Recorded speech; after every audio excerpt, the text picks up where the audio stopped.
हरितालिका तीज का त्योहार हर वर्ष भाद्रपद मास के शुक्ल पक्ष की तृतीया को किया जाता है और औरतें इसे अपने पति की लंबी आयु के लिए और कुंवारी लड़कियां अच्छा वर पाने की कामना हेतु इस व्रत को रखती हैं। इस दिन भगवान शंकर व माता पार्वती की मिट्टी की मूर्ति बनाकर पूजा की जाती है। सनातन धर्म के अनुसार इस संसार में जो कोई मनुष्य भगवान भोलेनाथ व पार्वती माता जी का व्रत व अनुष्ठान करता है उसकी सभी मनोकामनाएं पूर्ण हो जाती हैं और पुण्य फलों को प्राप्त करता है। यदि आप तीज का व्रत करते हैं तो इस प्रकार कथा व पूजन विधि को पढ़कर किसी से सुनकर अपना व्रत पूर्ण कर सकते हैं। सभी महिलाएं इस दिन अखंड सौभाग्यवती का वर मांगने हेतु अन्य व्रतों की भांति यह व्रत भी करती हैं। पौराणिक मान्यताओं के अनुसार इस दिन भगवान शिव जी और पार्वती जी का पुनः मिलन हुआ था। इसके अलावा माता पार्वती ने भगवान भोलेनाथ को अपने पति के रूप में प्राप्त करने हेतु कई वर्ष तक तपस्या की और इसी दिन जाके भोलेनाथ उनकी तपस्या से प्रसन्न हुए थे। माता गौरा को अपनी पत्नी के रूप में स्वीकार किया था। तब भगवान भोलेनाथ ने कहा, आज से हरितालिका तीज का व्रत कोई महिला श्रद्धा और भाव से करेगी तो उसकी सारी मनोकामनाएं पूर्ण होंगी और जो कुंवारी कन्या इसका उपवास रखती है उसे अपना मनचाहा वर मिलेगा। तभी से यह परंपरा चली आ रही है। आज भी औरतें पूरा श्रृंगार करके हरितालिका माता का व्रत रखती हैं। आइए जानते हैं हरितालिका तीज का महत्व। आपको बता दें कि इसी दिन माता पार्वती ने घोर तपस्या करके वह हर वर्ष हरितालिका तीज की व्रत पूरी श्रद्धा भाव से करके भगवान शंकर को अपने पति रूप में पा लिया था।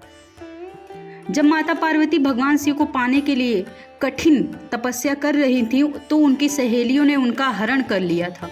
इसी कारण इस व्रत को हरितालिका तीज कहते हैं, क्योंकि पार्वती जी की सखियां उनका हरण करके ले गई थी जंगल में। आपको बता दें, इस व्रत को दिन भर व्रत करने के बाद रात को जागरण और हरिनाम कीर्तन करना चाहिए तो भोलेनाथ खुश हो जाते हैं। आइए जानते हैं हरितालिका तीज के नियम। हरितालिका तीज का व्रत रखने वाली स्त्री को पूरे दिन एवं रात को जल ग्रहण नहीं करने के कारण यह व्रत निर्जला व्रत कहलाता है। यह व्रत सुहागन महिलाएं एवं कुंवारी कन्याएं करती हैं तथा जिन औरतों के पति नहीं हैं वो औरतें भी अपने पुत्र की लंबी उम्र के लिए तीज का व्रत कर सकती हैं।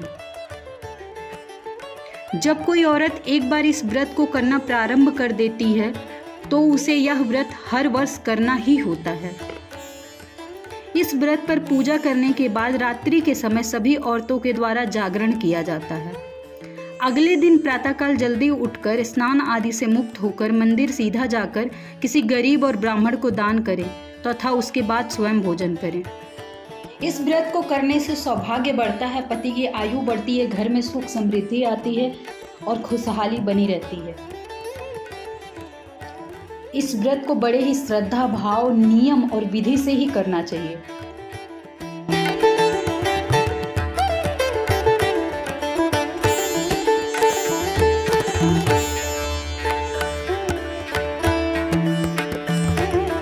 ऐसी ही नई नई वीडियो देखने के लिए हमारे YouTube चैनल भक्ति बौछार को सब्सक्राइब करें, हमारे Facebook पेज को लाइक करें, फॉलो करें, शेयर करना ना भूलें।